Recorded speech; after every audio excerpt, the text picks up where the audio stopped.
হুট করে উত্তপ্ত মিরপুর। পাকিস্তানের ব্যাটার সালমান আলী আখার ব্যাট হেলমেট ছুঁড়ে ফেলা। কি হলো হোম অফ ক্রিকেটে? কি হচ্ছে হঠাৎ করে?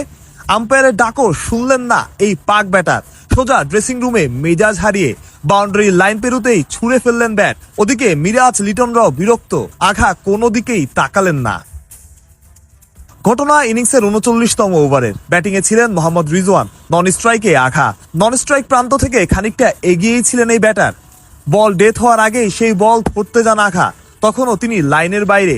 আঘা বল ধরার আগেই বল ধরে স্টাম্পে লাগান মেহেদী হাসান মিরাজ। ক্রিকেটের নিয়মে সেটা আউট। তাতেই খেপে যান এই পাক ব্যাটার।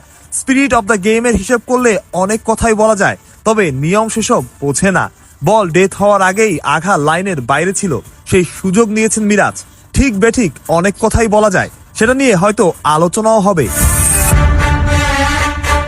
পরবর্তীতে অবশ্য উইকেটের পাশে খানিকটা জটলাই দেখা গেছে। সেখানে বাংলাদেশি ক্রিকেটারদের সাথে কথা বলছিলেন রিজওয়ান, আম্পায়ারও ডেকেছিলেন আঘাকে। তবে এই পাক ব্যাটার সেই ডাক শোনেননি, মেজাজ হারিয়েই ফিরে গেছেন ড্রেসিং রুমে।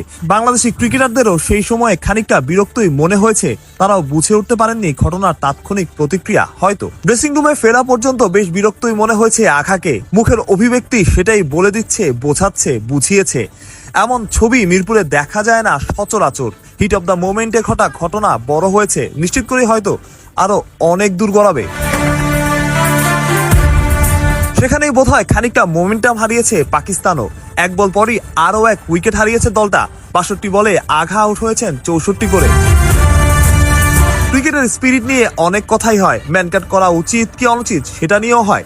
দিন শেষে নিয়ম তো নিয়মই, সেই নিয়মেই আটকা সালমান আলী আঘা। মাহফুজ প্রত্যয়, বিডি ক্রিক টাইম।